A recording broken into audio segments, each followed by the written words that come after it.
Wow. I've been up here a lot. I've never seen a crowd like this. I think we need a ballroom, and that's happening. It's going to be a beautiful ballroom. This is really a lot of people, most I've ever seen in this room. And we're here for a very serious purpose, very serious purpose. Something's out of control, but we're going to put it in control very quickly like we did on the southern border. I'm announcing a historic action to rescue our nation's capital from crime, bloodshed, bedlam, and squalor, and worse. This is Liberation Day in D.C., and we're going to take our capital back. We're taking it back. Under the authorities vested in me as the President of the United States, I'm officially invoking Section 740 of the District of Columbia Home Rule Act. You know what that is? And placing the D.C. Metropolitan Police Department under direct federal control, and you'll be meeting the people that will be directly involved with that. Very good people, but they're tough, and they know what's happening, and they've done it before. In addition, I'm deploying the National Guard to help reestablish law, order, and public safety in Washington, D.C., and they're going to be allowed to do their job properly. And you people are victims of it, too. You know, you're reporters, and I understand a lot of you tend to be on the liberal side, but you don't want to get mugged and raped and shot and killed. And you all know people and friends of yours that happened. And so you can be anything you want, but you want to have safety in the streets. You want to be able to leave your apartment or your house where you live and feel safe and go into a store to buy a newspaper or buy something. And you don't have that now. The murder rate in Washington today is higher than that of Bogota, Colombia, Mexico City, some of the places that you hear about as being the worst places on earth, much higher. This is much higher. The number of car thefts has doubled over the past 5 years, and the number of carjackings has more than tripled. Murders in 2023 reached the highest rate probably ever. They say 25 years, but they don't know what that means because it just goes back 25 years. Can't be worse. Our capital city has been overtaken by violent gangs and bloodthirsty criminals, roving mobs of wild youth, drugged out maniacs and homeless people. And we're not going to let it happen anymore. We're not going to take it. Just like we did on our southern border. Nobody comes through our southern border anymore. 3 months in a row, we had zero. I don't know if that's right, but the people that do the work, it's a very liberal group of people, actually, and they actually said zero for the last 3 months. Nobody thought a thing like that was possible. And, you know, when you take a look at numbers, I just saw some charts. These are different cities throughout the world. Red is, okay, the red is a place called Washington, D.C. Look at these. Baghdad we doubled up on Baghdad. Panama City, Brasilia, San Jose, Costa Rica, Bogota, Colombia, heavy drugs. Mexico City, I mentioned, Lima, Peru, all double and triple what they are. So do you want to live in places like that? I don't think so. I don't think so. And I think the people in this room, if you wrote correctly, you'd see, look at the kind of numbers we have. D.C., 41 per 100,000, number one that we can find anywhere in the world. Other cities are pretty bad, but they're not as bad as that. Is that where you want to live? The reporters of the world? Juvenile offenders and crimes against persons, as they say. It's getting worse. Not getting better, it's getting worse. And we had a recent indication. There was a story about a man who was just left. He quit because he was asked to do phony numbers on crime. And we're going to look into that. I think Pam is going to be looking into that. But he was asked by the city, I guess, that we don't want to show the real numbers. Let me do numbers so it looks like it's going down. Not going down. And under Biden, it was a disaster. And nobody did anything about it. We're going to do things about it like you wouldn't believe. Every American has a constitutional right to be able to access and petition their government in safety, and countless federal officials and employees likewise have the right to carry out their jobs in peace without being shot. As you know, I lost a very good person a while ago, was shot waiting for his wife. He was in the car. They robbed his car. They shot him. They killed him like it was nothing to it. She was walking to the car. It's a horror show. This issue directly impacts the functioning of the federal government and is a threat to America, really. It's a threat to our country. We have other cities also that are bad, very bad. You look at Chicago, how bad it is. You look at Los Angeles, how bad it is. We have other cities that are very bad. New York has a problem.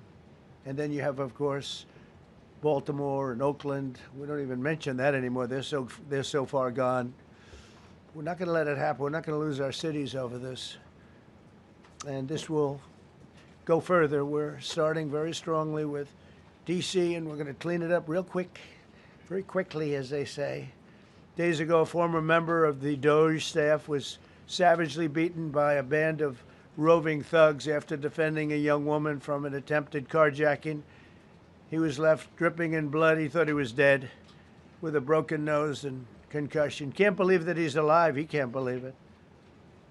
In June, a 21-year-old congressional intern was tragically killed after being hit by a stray bullet in a drive-by shooting.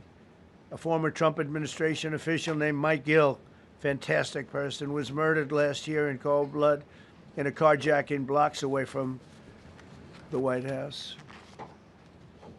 We all knew him. Great person. Waiting for his wife as she was walking to the car. A Democrat congressman was also carjacked at gunpoint not far from the Capitol. And in 2023, an aide to Senator Rand Paul was stabbed in the chest and head by a demented lunatic as he walked down the street, just absolutely for no reason. Horrifically, last July 4th weekend, a 3-year-old girl was shot in the head and killed while sitting in a car near the Capitol. It's becoming a situation of complete and total lawlessness. And we're getting rid of the slums, too. We have slums here. We're getting rid of them. I know it's not politically correct. You'll say, oh, so terrible. No, we're getting rid of the slums where they live. Caravans of mass youth rampage through city streets at all times of the day. There are ATVs, motorbikes. They travel pretty well. Entire neighborhoods are now under emergency curfews.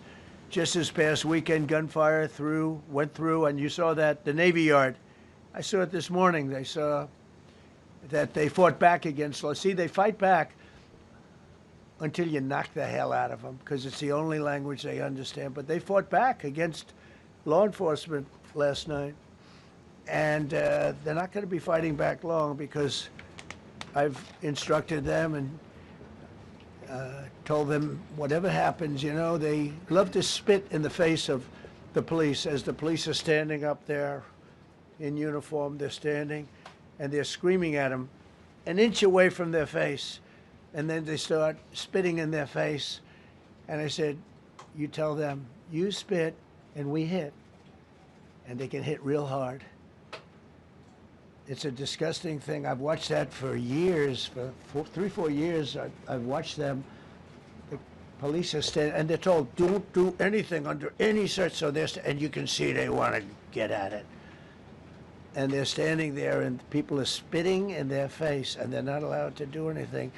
But now they are allowed to do whatever the hell they want. This dire public safety crisis stems directly from the abject failures of the city's local leadership. The radical left city council adopted no cash bail.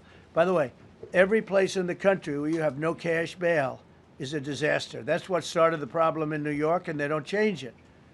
They don't want to change it. That's what started it in Chicago.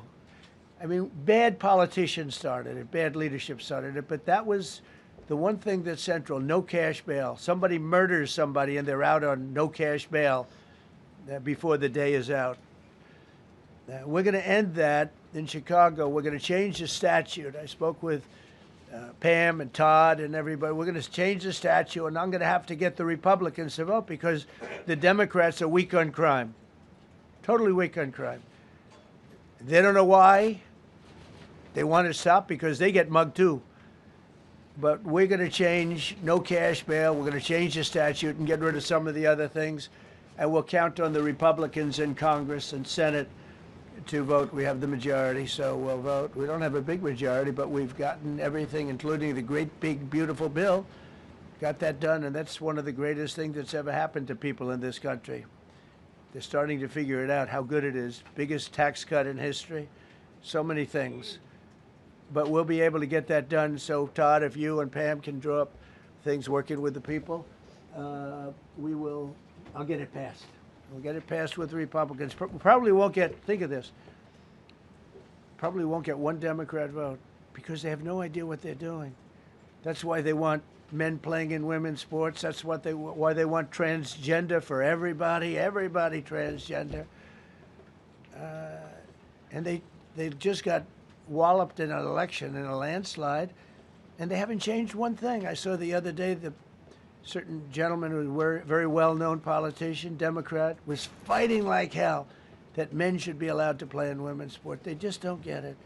They said it's an 80-20 issue, and I think it's a 97-3 issue. And I don't know who the three are. I've never heard anybody come. Nobody's ever come up to me, sir, you have to let men play in women's sports.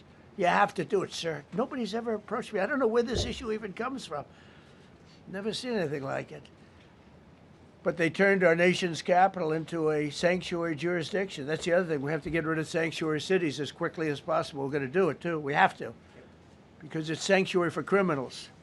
Releasing illegal alien gang members onto the streets in 2022, nearly 70% of criminals arrested in Washington went unprosecuted.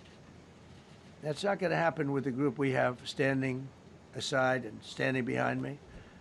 And at the Metropolitan Police Department, it's now reached a small number relatively compared to what it was, but it's thousands of people. You know, we have thousands of police. I was told today, sir, they want more police. I heard a number, 3,500 police. That's a lot of police. 3,500. I thought they were going to say, we only have 30 policemen or women. They said, we have 3,500. We need more. You don't need more. That's so many. I never heard. That's like an army. How could you need more than 3,000? It just happened 2 minutes ago. Sir, they've requested more police. Oh, what do they have? About 3,500. I said, 3,500? This is not a big area. It's ridiculous. What you need is rules and regulations, and you need the right people to implement them. And we have the right people here, that I can tell you. Look at the border. Biden said there's nothing you can do. Kamala was the border czar. She never called one of the Border Patrol agents who are great. ICE is great. Never spoke to anybody. Never went there. But she was the border czar. And everybody said it was impossible to fix. I fixed it in 3 months. No, really. I fixed it the first week, but really fixed it over the last couple of months. And I mean, literally to a point where, as I said, 0 illegals entering our country in the last 90 days. Pretty amazing.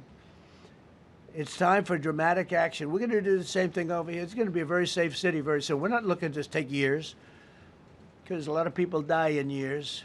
And we've got incredible people in this country, except we have to allow them to do their job. And that we will deliver like nobody's ever delivered before. I actually think it's easy. You know, if you're competent, it's easy. If you're incompetent, it's impossible. But I'm very competent.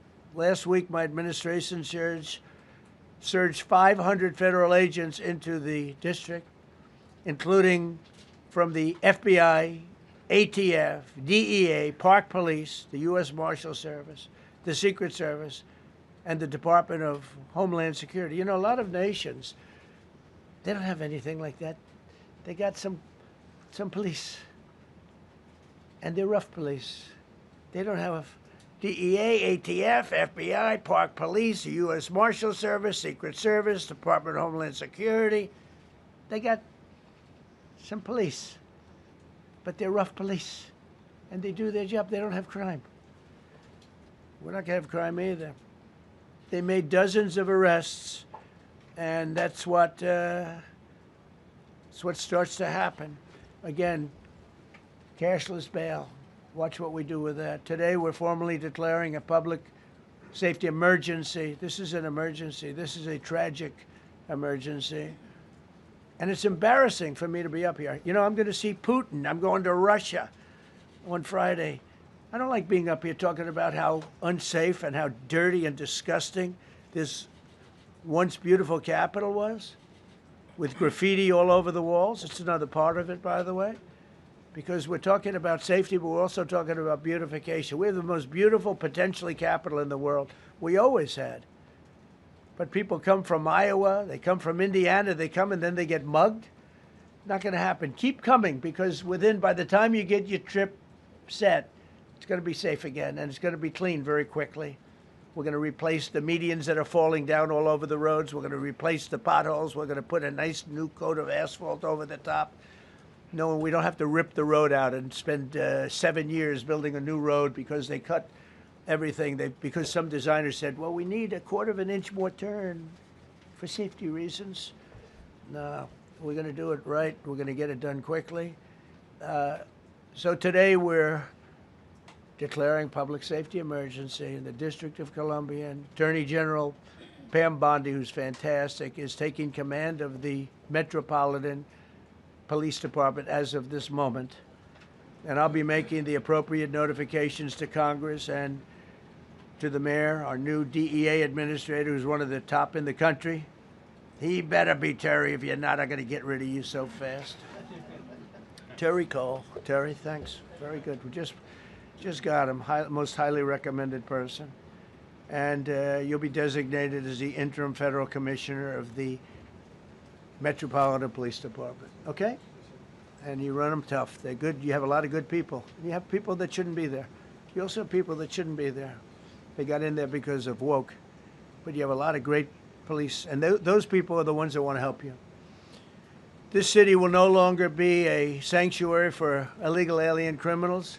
We will have full, seamless, integrated cooperation at all levels of law enforcement, and we'll deploy officers across the district with an overwhelming presence. You'll have more police, and you'll be so happy because you'll be safe. When you walk down the street, you're going to see police, or you're going to see FBI agents. We're going to have a lot of agents on the street.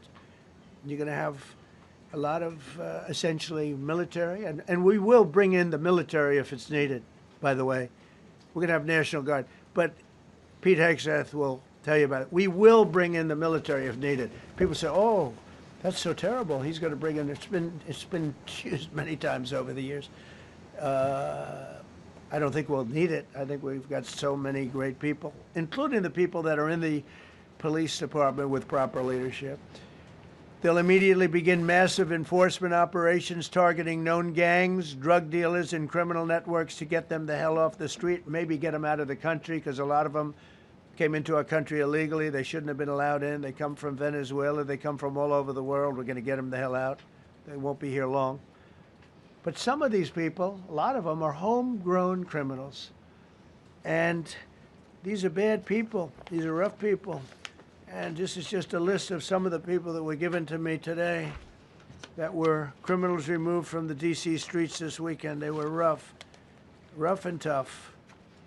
But we're rougher and tougher. Look at these people here. Nothing, you know. They're not going to be your local school teacher. Look at this guy. He has killed people numerous times. They're not going to be an asset. They will never be an asset to society. I don't care. I know we all want to say, oh, they're going to be rehabbed. It's not going to be rehabbed. I'm going to ask Doug Burgum to come up and say a couple of words because he's in charge, as you know. He's Interior, but he's in charge of the U.S. Park Police. And I've heard so many great things about the Park Police. They're proud of it. They've been there for a long time. Their families oftentimes grow into the roles. They love the country. They love this area. So, Doug, could you say a few words, please? Thank you, Mr. President. On behalf of the U.S. Park Police, this is the oldest federal police force in the nation. They were formed in 1791 by none other than President George Washington. They've got the awesome responsibility of protecting our nation's most sacred monuments. The National Mall, Washington Monument, Jefferson Memorial, Lincoln Memorial, Statue of Liberty, and out west, the Presidio and the Golden Gate area.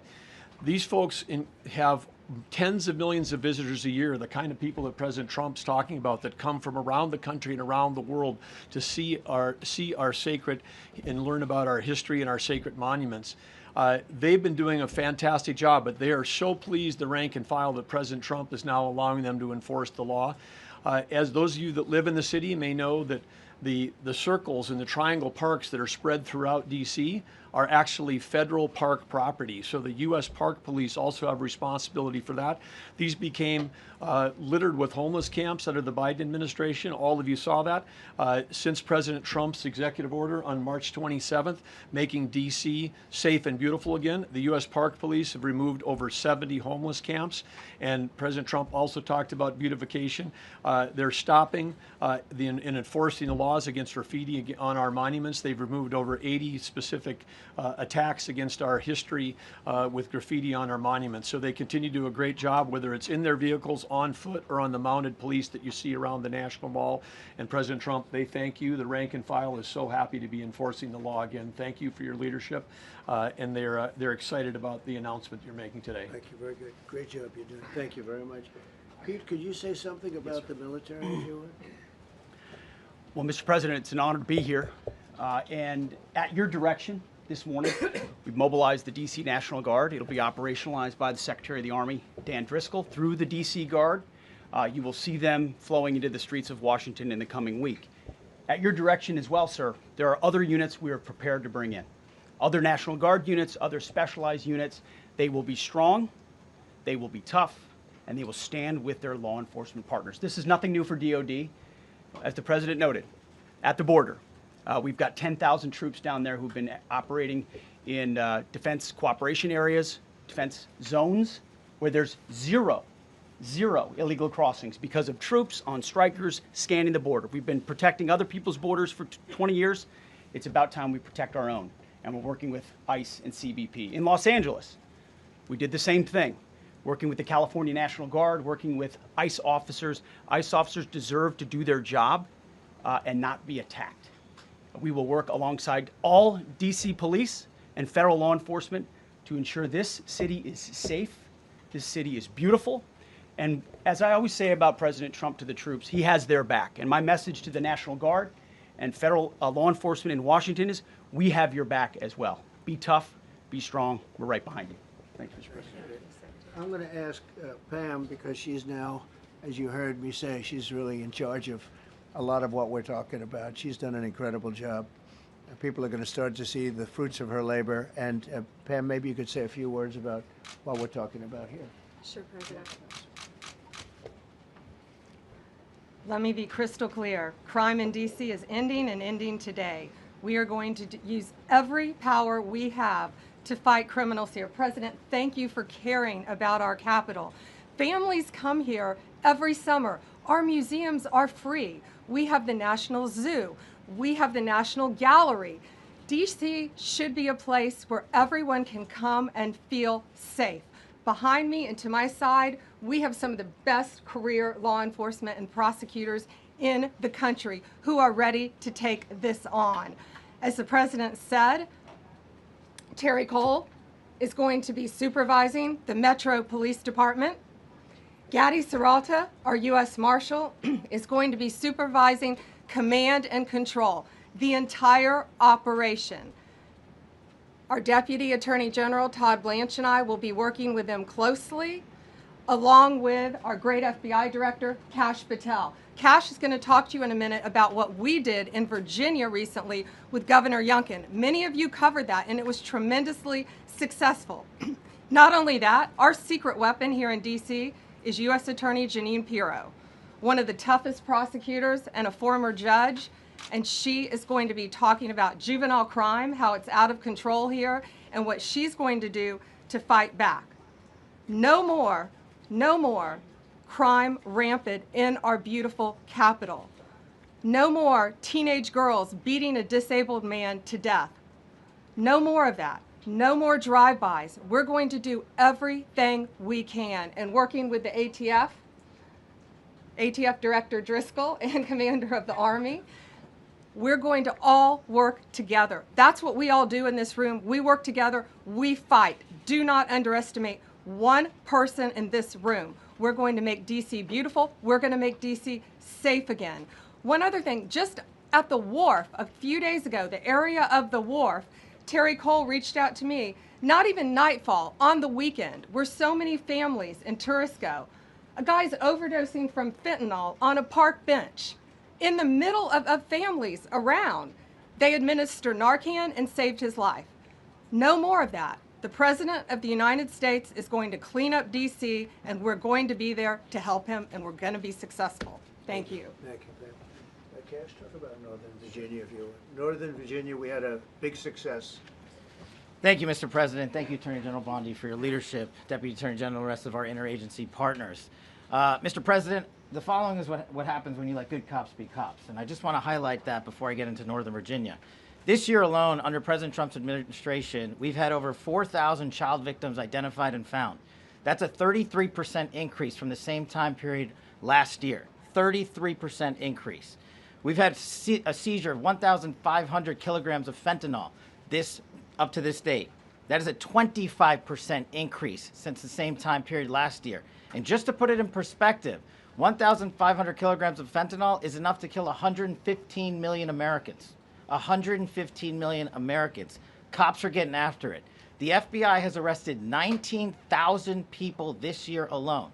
Thanks to President Trump's administrations, that's double than where we were this time last year. And we have also arrested 1,600 people who have committed violent acts against children. 270 of them are human traffickers of children. Mr. President, this is what happens when you have great leadership at the Attorney General with Pam Bondi, your administration's priority of protecting the homeland and protecting American citizens and protecting our children, and the murder rates are plummeting. We are now able to report that the murder rate is on track to be the lowest in U.S. history, in modern recorded U.S. history, thanks to this team behind me and President Trump's priorities. And how do we do it? And what are we going to bring to D.C.? What we did in Northern Virginia, thanks to Terry Cole and Governor Youngkin and the team, we stood up a task force out in my Northern Virginia field office, and we said, let's let good cops be cops, let's get them the intelligence and what they need, and let's get the red tape out of their way, and let's get DOJ partnered up with us to bring great prosecutions, and that's exactly what we did. In 1 month, we arrested 545 violent felons. 545 in the state of Virginia, thanks to Governor Youngkin's partnership. And that simplicity in law enforcement is what's coming to Washington, D.C. When you let good cops be cops, when you give them the intel they need, when you work with our Homeland Security Task Force, when you work with Terry and Gaddy and I go way back to Miami. These guys are great leaders of the respective departments and law enforcement capacities. And when you have the DOJ and President Trump driving behind this mission, we are going to clean up Washington, D.C., and we're going to do it the right way, the lawful way, and we're going to make sure Washington, D.C. is safe again. Thank you, Mr. President. Thank you, Attorney General. Thank you very much. Good job. Thank you, Cash. So the process begins right now. It actually started over the weekend, and we confronted a lot of very bad people. But it's going to be something that will be pretty amazing to you as you watch it. And I think most of you say it's a beautiful thing to do it right. We're going to be removing homeless encampments from all over our parks, our beautiful, beautiful parks, which now a lot of people can't walk on. They're very dirty, we got a lot of problems. But we've already started that. We're moving the encampments away, trying to take care of people. Some of those people, we don't know how they even got there. Some of those people are from different countries, different parts of the world. Nobody knows who they are. They have no idea, but they're there. We're getting rid of the people from underpasses and public spaces from all over the city. There are many places that they can go, and we're going to help them as much as you can help. But they'll not be allowed to turn our capital into a wasteland for the world to see. The Metropolitan Police Department and the federal authorities will be supported in the effort, a really big effort. The 800 D.C. National Guardsmen that we'll put on, and much more if necessary, much more. You remember I said, I offered 10,000 once. Remember I said to a certain person, a person who I thought always was highly overrated, not very competent. But I said, if you need them, we'll give you 10,000 of the military or the National Guard. They turned me down. But if necessary, we're going to move service members directly to joining the Guardsmen. And that'll take place very rapidly, and that'll be done in conjunction with Pam and with Pete and everybody else. Washington, D.C. should be one of the safest, cleanest, and most beautiful cities anywhere in the world. And we're going to make it that. We're going to make it safe. We're going to make it smart. We're going to make it beautiful, so beautiful. Some of the buildings, we're going to add to it. You see what we've done at the White House. White House is a whole different building. I do that in my part-time because it's a natural instinct as a real estate person. I was very good at that, and I was very good at fixing things up. I like fixing things up. You see what's happening. The marble floors are being reinstalled, renovated, fixed. The whole place is becoming very beautiful. We're going to be adding a magnificent ballroom, most beautiful ballroom, I think, anywhere. We need it. I would have certainly loved to have had it today. I think we would have filled it up. A lot of you are standing outside, can't get in this room. I have never seen the room like this, which tells me that you want to talk about, I mean, this was a D.C. news conference. It tells me that you want to talk about crime in D.C. and beautification of D.C., but I'm going to put that, that's easy. And I think, frankly, fixing the crime with the pros, fixing the crime is easy, too.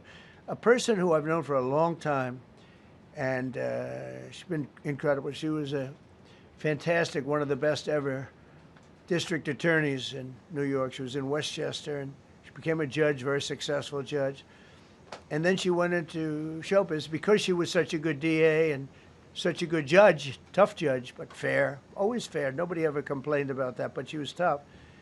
And because of that and her reputation, she went into showbiz. So a lot of people don't, you know, they think of Janine as showbiz. Actually, showbiz was not her thing. It was, and she did great.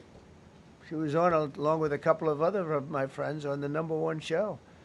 And she did great, but this is what she loves doing. This is really her baby. What she's going to do is going to be incredible.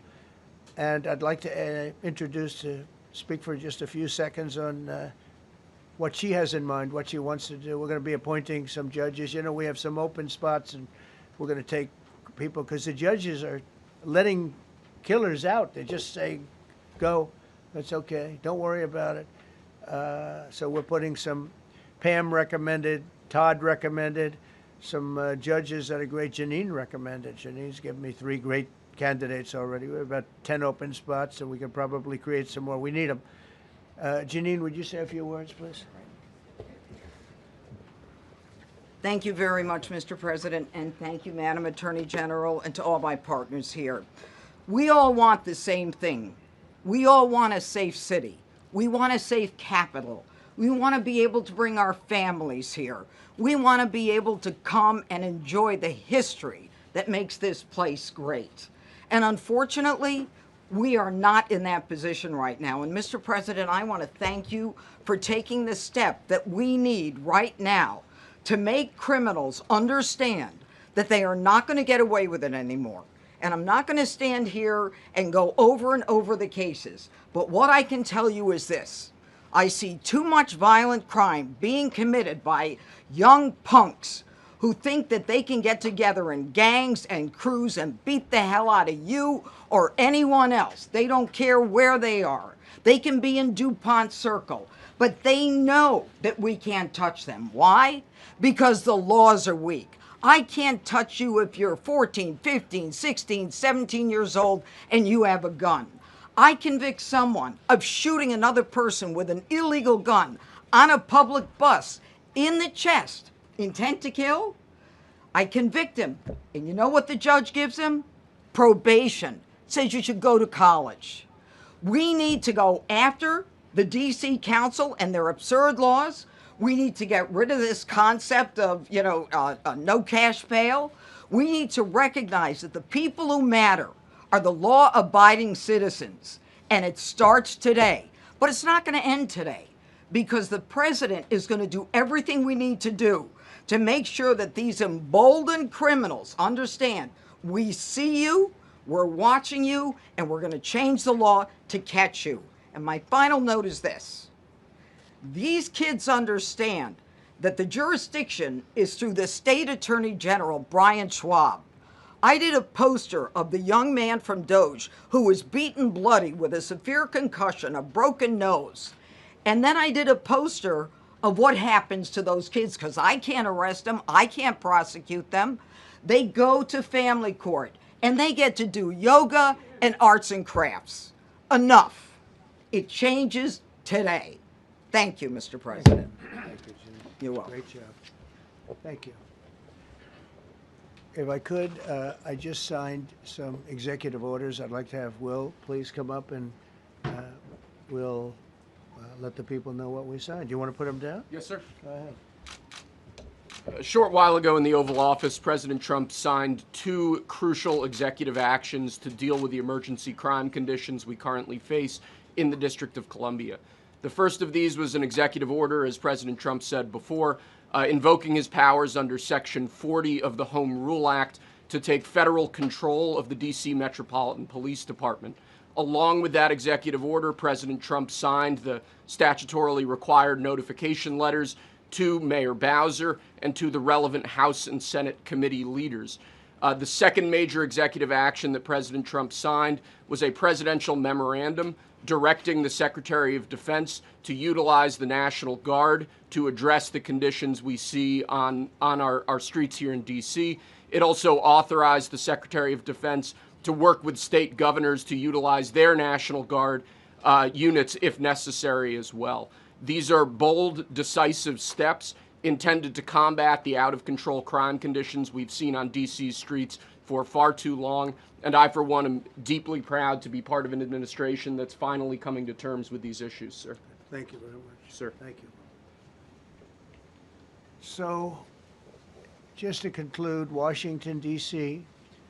should be one of the safest, cleanest, most beautiful places anywhere in the world. It was years ago. We had one problem that was a pretty big problem. The radical left got out of control and they started trying to rip down statues. And I said, let's go pass a law real fast. We're going to do it real fast. But we were blocked by the Democrats who do not want safety. Nobody gets it. I don't get it. They don't get it because they can't get votes. I don't know how they can win an election with this, but they don't want safety.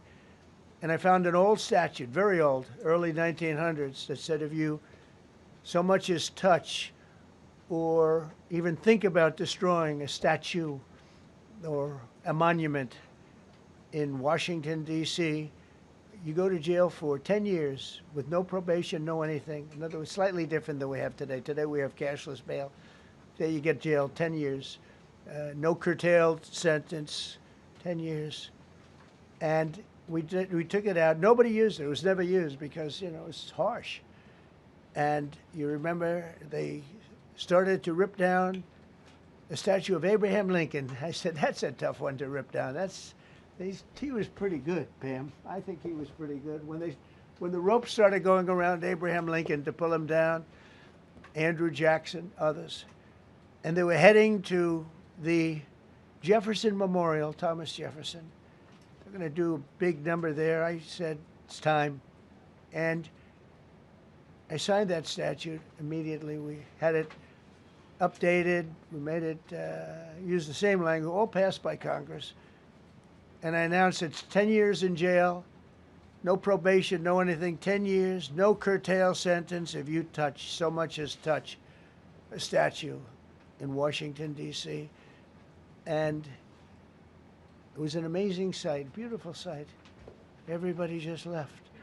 The ropes were hanging around Andrew Jackson, and there were 2 ropes around Abraham Lincoln. They left the rope, but everybody just left. And that was the last problem we ever had. You know, that was the last problem that we ever had with the statues. They were going wild, and somebody came to me and said, sir, in 1910, I don't want to give you an exact because you'll say, Donald Trump gave us wrong dates around like early on. You know, if I'm slightly off, they make you sound a little bad. So I won't put myself in that position. I won't put you in that position, because I think everybody agrees with what we're doing today. But when I signed that thing, it was like a miracle. Everybody left. They were gone. They were starting to march down. They started the march toward Thomas Jefferson, and I figured he was always going to be safe.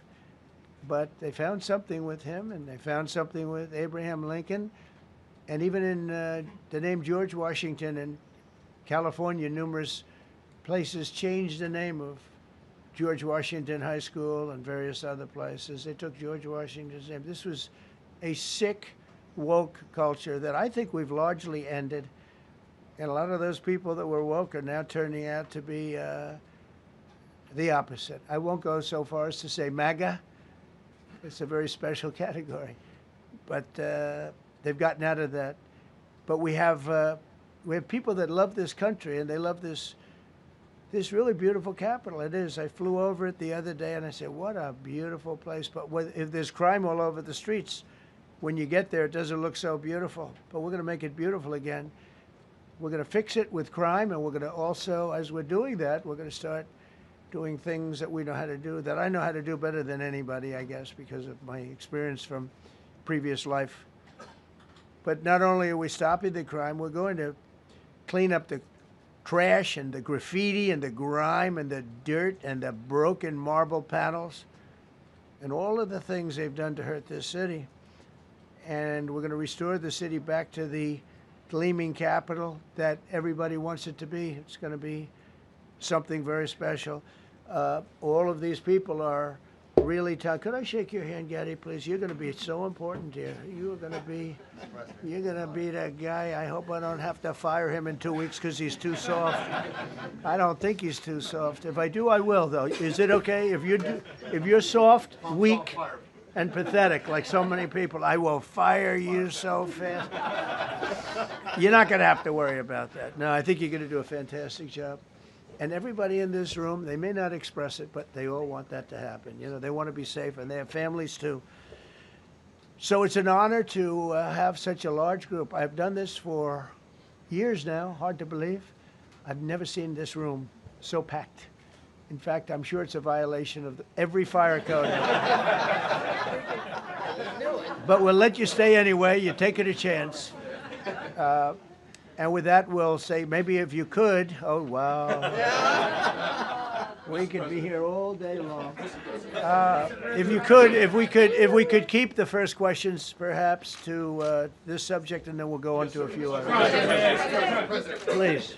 Mr. President, thank you so much. Can you talk about how personal of an issue this is? We talked about flying over the Washington Monument and seeing the pride of what D.C. is, and do you believe that the status of the city, the cleanliness, the way that crime is low, is a direct reflection on how the country is run? Yeah, I do. I think the Capitol, look, everyone comes here. They're all coming.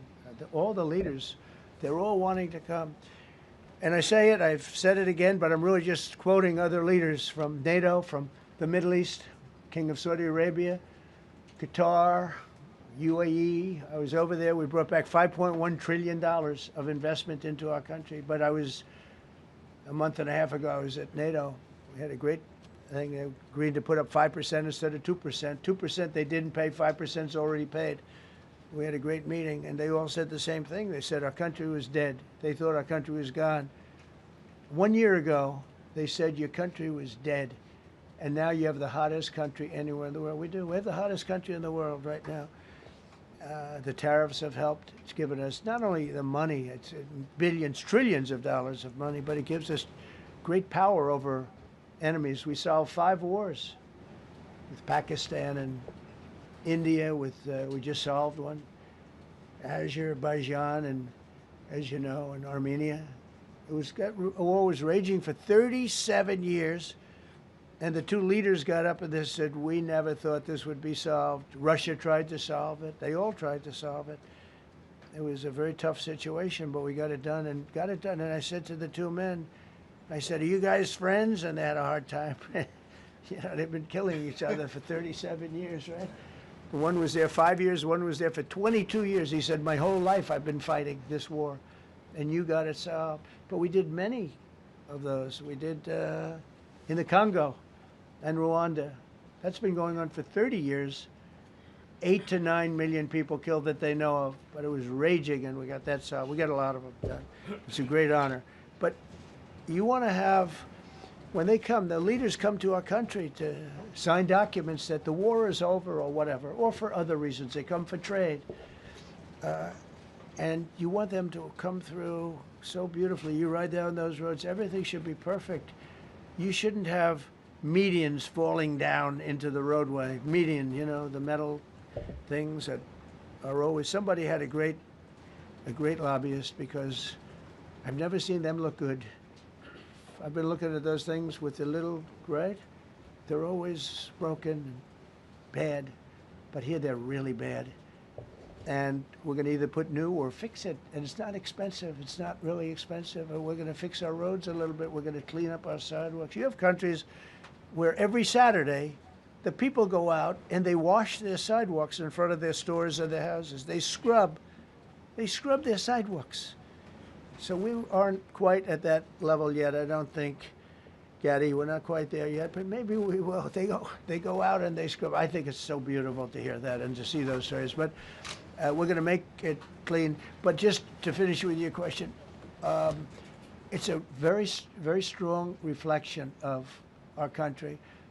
And when they see a bad city, you know, my father always used to tell me, I had a wonderful father, very smart, and he used to say, son, when you walk into a restaurant and you see a dirty front door, don't go in, because if the front door is dirty, the kitchen's dirty also. Same thing with the Capitol. If our Capitol's dirty, our whole country is dirty, and they don't respect us. So it's a very good question, actually. Mr. President, sorry. Question for you on the specific issue. Do you expect more cities to follow DC's path if this goes through? So the idea is that Chicago, LA, San Francisco, would they expect similar action what we've seen in DC? And the other question, sir, there's reporting that the administration is going to reclassify marijuana. Would that send mixed messages that if marijuana is okay, some drugs are okay, but we're trying to clean up crime? How do they go hand in hand? We're only looking at that. That's early, but you know, somebody reported it, which is fine. We're looking at it. Some people like it. Some people hate it. Some people hate the whole concept of marijuana because if it does bad for the children, it does bad for people that are older than children. But we're looking at reclassification, and we'll make a determination over the next, I would say, over the next few weeks. And that determination hopefully will be the right one. It's a very complicated subject, you know, the subject of marijuana. I've heard great things having to do with medical, and I've had bad things having to do with just about everything else. But medical and, you know, for pain and various things, I've heard some pretty good things, but for other things, I've heard some pretty bad things. The other part of your question, I mean, we're just going to see what happens with it all. You're going to have, we're going to have a tremendous success in what we're doing. Other cities are hopefully watching this. They're all watching, just like everyone's watching here. They're all watching, and maybe they'll clean up, and maybe they'll do this and get rid of the cashless bail thing and all of the things that caused the problem. I mean, if you go back, this whole thing with cashless bail is a disaster. So many problems came that we never had before. So they're watching us today, and if they don't learn their lesson, if they haven't studied us properly, because we're going to be very successful. I have zero doubt about that. It's going to be. It's a question of will it be really fast, like the border. You know, everyone said, they used to say, Biden used to say, I need legislation. I didn't get any legislation. I called up our people, and we did a great job. Tom Homan was great. As you know, our secretary did a great job. They did a great job. There's no games. They didn't play games. And we're going to have the same thing here. But then I'm going to look at New York in a little while. Let's do this. Let's do this together. Let's see. It's going to go pretty quickly. And if we need to, we're going to do the same thing in Chicago, which is a disaster. We have a mayor there who's totally incompetent. He's an incompetent man. And we have an incompetent governor there. Pritzker's an incompetent. His family threw him out of the business, and he ran for governor. And now I understand he wants to be president. But I noticed he lost a little weight, so maybe he has a chance. You know, you never know what happens. But Pritzker's a gross incompetent guy, thrown out of the family business. But But when I look at Chicago and I look at L.A., if we didn't go to L.A. 3 months ago, L.A. would be burning like the part that didn't burn. If he would have allowed the water to come down, which I told him about in my first term, I said, you're going to have problems. Let it come down. We actually sent in our military to have the water come down into L.A. They still didn't want it to come down after the fires. But that was it. We have it coming down. But hopefully L.A. is watching. That mayor also. The city's burning. They lost like 25,000 homes. I went there the day after the fire. You were there. And I saw people standing in front of a burned down home. It was, their homes were incinerated. They weren't like, even the steel was literally, it was all warped and literally disintegrated because of the winds and the flame and the whole thing. It was like a blowtorch. They were standing on this beautiful day, maybe a couple of days after. We gave it a little time because what they had suffered. Almost 25,000 homes. And you see what's happening now. They didn't give their permits. I went to a town hall meeting. I said, we're going to get you the federal permits, which are much harder. Almost immediately. Lee Zeldin is a star. He did an incredible job. They have all their federal permits. They don't have their city permits. And the mayor said to me, we think we could have them in 2 years. I was walking down the street, and I met with firemen and police. And I was saying hello to many people that were standing in front of their homes with yellow tape. You can't go in. You can't go onto the lot. And those people wanted to start rebuilding their homes then and there. And the mayor said, we should be able to get them the permits within 2 years. I said, that's a shame. 2 years? Are you kidding? I'm going to get them the federal permit like almost immediately. 2 years. And she drew it back. Well, maybe 1 year. The place was booing her out of the place. They don't have their permits to build their homes. And now they're talking about putting, this is among the most beautiful areas was in the country. Now they're talking about putting low-income housing there. Can you believe this? I love low-income housing. I made money with low-income housing. I built low-income housing. I know more about low-income housing and luxury housing. I know about everything real estate. They want to replace some of those homes with low-income housing. They haven't gotten their permits yet. We've gotten all the federal permits, which are much tougher to get, and it was done almost immediately through Lee Zeldin and Federal Environmental.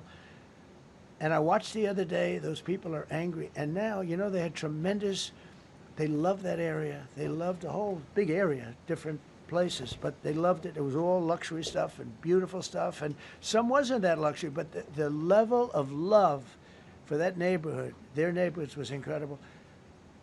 And you know what? I watched people on television, they want to go, they want to leave. They've lost their spirit, they've lost their heart, because the mayor's incompetent, and Gavin Newsom is incompetent. He's got a good line of bullshit, but that's about it. He's incompetent. And you have Los Angeles is, you know, it's amazing. You know, I called, the first thing I did, I got the Olympics to go there. I was the one that got it. And by a rare thing that happened, I'll be the president. I was very upset because I got the Olympics there, and I said, I won't be president when it comes. But bad things happened, and illegal things happened, really illegal things happened. Now it turns out one good thing was I'm going to be the president for the Olympics for 2050, for 250, which is going to be fantastic, and also for the World Cup. So we have a lot of good things, and I hope 250 is going to be, the 250th anniversary is going to be the best. But when I looked at those people, and I saw last night on television that they still don't have their permits, it's a disgrace what's happened in Los Angeles. Yeah, thank you. The China tariff deadline is tonight. Do you plan to extend that? We'll see what happens. China's been, we've been dealing very nicely with China, as you probably have heard. They have tremendous tariffs that they're paying to the United States of America. And we'll see what happens. They've been dealing quite nicely. The relationship is very good with President Xi and myself. President, you mentioned your upcoming meeting with President Putin. Can you tell us what you hope to get out of that and whether you'll consider inviting President Zelensky to join? So you have to understand, this is a war that should have never happened. This is a war that wouldn't have happened if I were president. It would have never happened. It was the apple of his eye. I got along very well with President Putin. But if you look, under President Bush, they took a lot of territory. Under President Obama, they took a lot of territory. Under Biden, they essentially took the whole thing. You know, it's just a question of time. Under Trump, you know what they took? Nothing, nothing. I was the one that said, you can't build your pipeline. That was half built. I came in, I stopped the pipeline. It's called Nord Stream 2. Nobody knows that, you know? Nobody ever heard of Nord Stream 2. You might have not even heard it. Biggest pipeline in the world. I stopped it.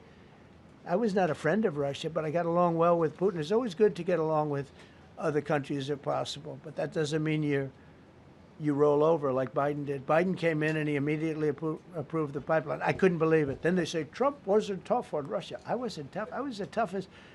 Putin said, if you're not tough, I would hate like hell to see you. I stopped the biggest economic development job, the biggest job that Russia had ever built. I stopped it. It was dead. And this low IQ president came in and he let them build the pipeline and supply oil and gas all over Europe, you know? So this is really a feel-out meeting a little bit. And President Putin invited me to get involved. He wants to get involved. I believe he wants to get it over with. Now, I've said that a few times, and I've been disappointed because I'd have like a great call with him, and then missiles would be lobbed into Kiev or some other place, and you'd have 60 people laying on a road dying. I said, that's cold, that's cold. But it's a violent war. 5,000 to 7,000 people a week are dying. And you know, there's nobody from here. They're all Russian and Ukrainian people, and some people from the cities, much smaller number, but still, those missiles do damage and they kill a lot of people, but mostly soldiers. And they're young soldiers, although in the case of Ukraine, they're getting much older. They're drafting 60-year-olds now. It's a terrible thing to witness, and I think I have an obligation. Look, this is Joe Biden's war. This is not my war. I made a deal with NATO a month ago. You covered it very accurately, actually. We don't pay anything anymore. You know, we're not paying anything. They are buying things from us, and NATO is paying us. I got it raised from 2% of GDP to 5%. And they're paying us for everything that we send. We're not paying. But Biden approved $350 billion. Europe has spent $100 billion. The money that's been spent and the death is incredible. It's the worst thing that's happened, by far the worst that's happened since World War II. So I'm going in to speak to Vladimir Putin. And I'm going to be telling him, you got to end this war. You got to end it. And he wasn't going to mess with me. This war would have never happened. You know, we had a discussion about it one time, and we never had that discussion again. Would have never happened. And when the election was rigged, and then Biden took office, which was barely took office, the auto pen took office, bad things started happening. Bad things, stupid things were said. And it ended up in a war. And you know, and I don't believe this will happen anymore because I have that pretty well covered.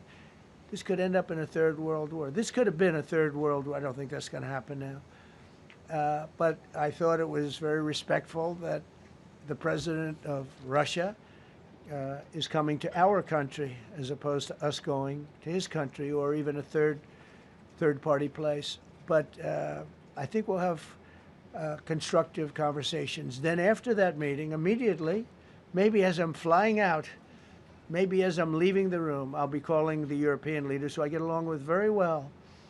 And, you know, I have a great relationship, I think, with all of them. And I get along with Zelensky, but, you know, I disagree with what he's done. Very, very severely disagree. This is a war that should have never happened, wouldn't have happened. But I'll be speaking to Zelensky. The next meeting will be with Zelensky and Putin, or Zelensky and Putin and me. I'll be there if they need. But I want to have a meeting set up between the two leaders. I was a little bothered by the fact that Zelensky was saying, well, I have to get constitutional approval. I mean, he's got approval to go into war and kill everybody, but he needs approval to do a land swap because there'll be some land swapping going on. I know that through Russia and through conversations with everybody to the good, for the good of Ukraine. Good stuff, not bad stuff. Also, some bad stuff for both. So there's good and there's bad. But it's very complex because you have lines that are very uneven. And there'll be some swapping. There'll be some changes in land. And the word that they will use is, you know, they make changes. We're going to change the lines, the battle lines. Russia's occupied a big portion of Ukraine. They've occupied some very prime territory. We're going to try and get some of that territory back for Ukraine. But they've taken some very prime territory. They've taken largely ocean, in real estate we call it oceanfront property. That's always the most valuable property. If you're in a lake, a river, or an ocean, it's always the best property. Well, Ukraine, a lot of people don't know that Ukraine was largely 1,000 miles of ocean. That's gone. Other than one small area, Odessa, it's a small area. There's just a little bit of water left. So I'm going to go and see the parameters. Now, I may leave and say, good luck, and that'll be the end. I may say this is not going to be settled. I mean, there are those that believe that Putin wanted all of Ukraine. I happen to be one of them, by the way. I think if it weren't for me, he would not be even talking to anybody else right now. But I'm going to meet with him. We're going to see what the parameters are. I'm then going to call up President Zelensky and the European leaders right after the meeting, yeah. And I'm going to tell them what kind of a deal. I'm not going to make a deal. It's not up to me to make a deal. I think a deal should be made for both. I think Russia has to get back into building their country. It's a massive country. I think they have 11 time zones, if you can believe it. It's a massive, it's by far, from the standpoint of land, it's by far the largest. They have tremendous potential in Russia to do well. They're not doing well. Their economy is not doing well right now because it's been very well disturbed by this. It doesn't help when the President of the United States tells their largest or second largest oil buyer that we're putting a 50% tariff on you if you buy oil from Russia. That was a big blow. And then they say, gee, he wasn't so tough. Nobody else would have done that. And I haven't stopped there. I mean, look, I was all set to do things far bigger than that, but I got a call that they'd like to meet, and I'm going to see what they want to meet about. I'd like to see a ceasefire. I'd like to see the best deal that could be made for both parties. It takes two to tango, right? So ultimately, I'll have a meeting next week. I had a great relationship with him, considering the fact that I was not nice to him because of the pipeline. I ended the pipeline. I also gave the javelins. Do you ever hear of a javelin? Javelin is called a tank buster. They say that Obama gave them sheets and I gave them javelins. If it weren't for me, all those tanks that were destroyed at the first days of the war because the tanks got stuck in the mud, some commander made a better. They would have been in Kiev in 4 hours going down the highway. But a Russian general made a brilliant decision to go through the farmland instead. And they just had torrential rains, and the rains were so bad, and it was mud, and those tanks got stuck in the mud. I don't know who that general is, but knowing Vladimir, he's probably not around any longer because all those tanks were stuck in the mud, and they went along with the javelins. I gave them the javelins. You know that, right? I gave them javelins. They gave them sheets. But I'm going to meet with President Putin, and we're going to see what he has in mind. And if it's a fair deal, I'll reveal it to the European Union leaders and to the NATO leaders and also to President Zelensky. I think out of respect, I'll call him first. And then I'll call them after. And I may say, lots of luck, keep fighting. Or I may say, we can make a deal. If not, I will tell you this. I've seen a poll coming out of Ukraine. 88% of the people would like to see a deal made. And if you go back 3 years, everybody was gung-ho for war. Everybody's gung-ho for war until you have it. It's an amazing thing. I had it with a couple of countries where I couldn't get a deal done with one particular country. And I just couldn't. The guy's great. He's a friend of mine. Great. Good leader. Tough as hell. I couldn't get the deal done. And then he went into war for a short period of time. You know where I'm talking about. First term. And it was nasty. Guys being killed all over the place. And he went through 1 week of war, and I was able to get the deal done. He said, this is nasty. Yes, please. Yeah, just to follow up on what you were saying there. First of all, Volodymyr Zelensky is not invited on Friday? He wasn't a part of it. I would say he could go, but he's gone to a lot of meetings. He's been there for 3.5 years. Nothing happened. And what is the definition? I mean, do you want somebody that's been doing this for 3.5 years? What's the definition of a good deal? I'll tell you after I hear what the deal is.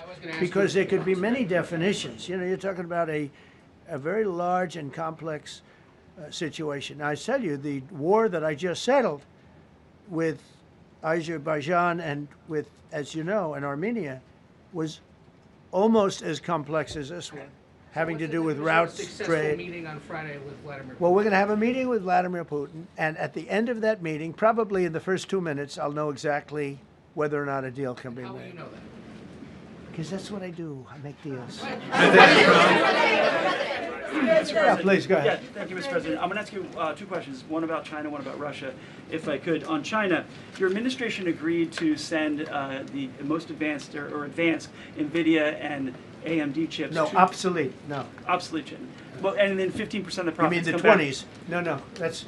This is an old chip that China already has. And I deal with Jensen, who's a great guy, and NVIDIA. The chip that we're talking about, the H20, it's an old chip. China already has it in a different form, different name, but they have it. Or they have a combination of two will make up for it and even then some. Now Jensen also has, Jensen's a very brilliant guy, and Jensen also has a new chip, the Blackwell. Do you know what the Blackwell is? The Blackwell is super duper advanced. I wouldn't make a deal with that, although it's possible I'd make a deal, a somewhat enhanced in a negative way Blackwell. In other words, take 30% to 50% off of it. But that's the latest and the greatest in the world. Nobody has it. They won't have it for 5 years. But the H20 is obsolete. You know, it's one of those things, but it still has a market. So I said, listen, I want 20% if I'm going to approve this for you, for the country, for our country, for the U.S. I don't want it myself. You know, every time I say like 747, I want, yeah, for the Air Force. So I just wanted, so when I say I want 20, I want for the country. I only care about the country. I don't care about myself. And he said, would you make it 15? So we negotiate a little deal. So he's selling a essentially old chip that Huawei has a similar chip, a chip that does the same thing. And I said, good, if I'm going to give it to you, because they have a, they have a stopper, what we call a stopper, not allowed to do it. A restricted, it's really known as a restrictive covenant. And I said, if I'm going to do that, I want you to pay us as a country something, because I'm giving you a release. I released them only from the H20. Now, on the Blackwell, I think he's coming to see me again about that. But that will be a unenhanced version of the big one. Like, I don't know if you know it, we will sometimes sell fighter jets to a country and we'll give them 20% less than we have. Do you know what I mean, right? That's the same. So on Russia, do you see a time, Mr. President, when there could be normal trade between the U.S. and Russia? Should your meeting go well, should there be peace? I do, yeah. Russia has a very valuable piece of land. If Vladimir Putin would go toward business instead of toward war, you know, it's a warring nation. That's what they do. They fight a lot of wars. A friend of mine said Russia's tough because they just keep on fighting. They beat Hitler, so did we. And they beat Napoleon. You know, they've been doing this for a long time. I asked a question to a very, very smart man that some people like and some people don't like. Viktor Orban, right? From Hungary, the head of Hungary. And he's in that same area and knows the two countries very well. I said, this was before Biden didn't do anything to get us out of it. He could have gotten us out of that. It would have never happened. I said, so can Russia be beaten by Ukraine? He looked at me like, what a stupid question. He said, Russia's a massive country, and they win their country, and they win their life through wars. They fight wars. That's what they do. He said, China beats you with trade. Russia beats you with war. That was a very interesting statement. China's not beating us with trade, not when I'm in charge. But they were beating Biden with trade, but they never beat us with trade. Don't forget, China had to pay $400 billion worth of tariffs when I was last time. That was last time. And if we didn't have COVID, all of this stuff we would be loaded. We're finding hundreds of billions of dollars of cash is pouring into our country now because of tariffs. And all we're doing is we're doing what they do to us. It's so beautiful to see it. They found last month, as you saw, $25 billion of excess cash flow. They're saying, where did it come from? I said, I'll tell you where it came from. It came from a place called tariffs, and we're doing very well. We're really doing well. But I expect to have a meeting with Putin that I think it'll be good, but it might be bad. And I'm here for one reason, to get rid of a war that somebody else started. Should have never happened. And if I could end it, great. Complex war, a lot of bad blood, But Zelensky's been there for 3.5 years. So if you put him in a room, now I will say this, ultimately I'm going to put the two of them in a room. I'll be there or won't be there, and I think it'll get solved. Yeah, please be. Thank you, Mr. President. Excuse me, I'm going to suggest, because do you have any other questions on DC? Because I don't want them to be. Wait. These are incredible people. I don't want them to be standing up here on subjects that. Does anybody have a question of them? And then you guys can leave. Okay, a question, Brian, go ahead. Thank you, Mr. President. All right. And by the way, this is only on DC, and then they're going to leave because it's unfair to have them stand up here all day long. Brian. I've got two questions for you. First, about DC. This is personal for me as well. Last year, I was robbed on the streets by one of these teenage thugs. Had a gun, got away with it.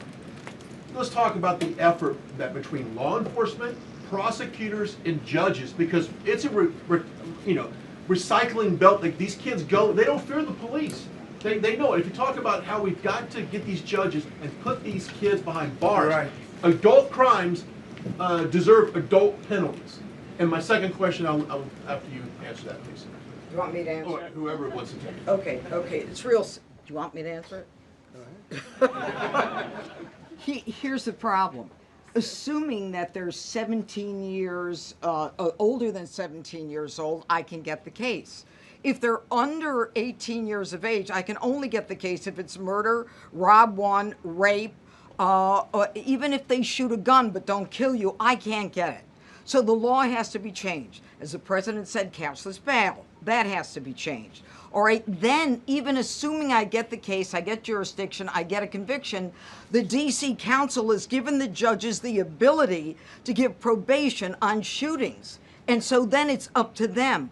All of these things, the Youth Rehabilitation Incarceration Reduction Act, and now they want to seal records. So if we work hard, we get a conviction, they want to wipe it out. So that needs all to be changed. Okay, Mr. Question. Pam, would you answer that also? Yeah, and just back to that topic. Let's be clear, though. We're going to charge them, and we're going to track every single thing they do throughout every step of the court process and report back to you and let all of you know what's happening to them. Because the people who are prosecuting them, the judges who are trying them, they also need to be held accountable. Mr. President, you also made the comment. You made the comment when you walked out here. This is the most people we've ever seen in this briefing. I've never seen ever, right? Yes. I've never seen any. Where's Caroline? Where's my superstar? Caroline. Is Caroline in the back? Where's Caroline? Come here, Caroline. Come here, Caroline. Come here. Is she doing a good job, by the way? Come here, Caroline. Is this the largest crowd that you've ever seen? This is definitely the most packed briefing, and I think all of you would agree. I think it's why we need to build a ballroom. Mr. President, I have a better idea. All right, Brian, go ahead. My question is this. You're building the big, beautiful ballroom. Yeah. Could we build a big, beautiful briefing room, updated technology, more seats? I don't want to do that. I don't want you to be comfortable. So no, I don't want to make life comfortable. So look. Let's just do this. Let's do this. It's going to be a big thing. We're going to Russia. That's going to be a big deal.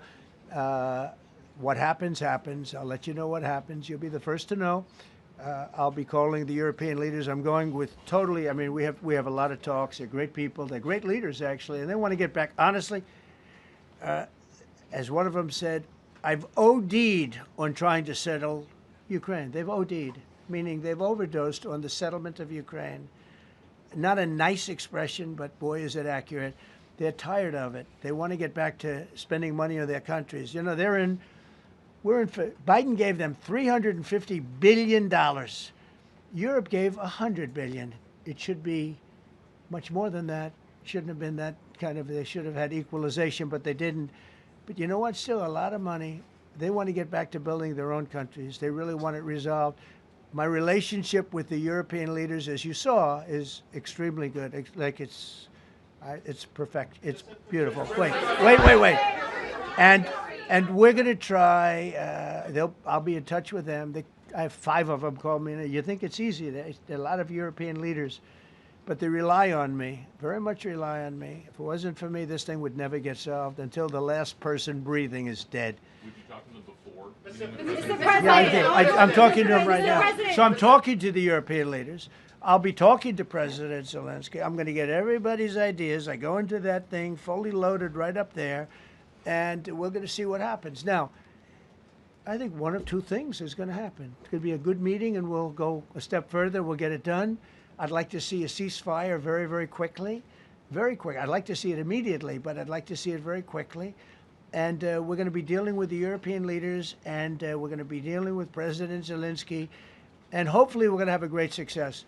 As far as this, what we did today, and I think you were here for D.C. more so than even Russia, because Russia will be, you know, we have a couple of days to go. But the Russia is going to be very interesting. But to me, what is very exciting, and we're going to take back our capital. We're going to make it beautiful again, but we're going to make it, more importantly, safe again. It's going to be so safe. It's going to be a model. And then we'll look at other cities also. But other cities are studying what we're doing. And you have some capable people in other cities. They can do it too. But we have a great group of professionals. We're going to have a safe, beautiful capital, and it's going to happen very quickly. Thank you all. Thank you all very much. Madam Attorney General, the Justice Department appeal the Epstein decision today, Mr. President? How long will the takeover of D.C. police last? We'll see you guys tomorrow. We'll have another briefing. We'll see the National Guard on their streets. All of them. Will we get more prisons out of this, sir?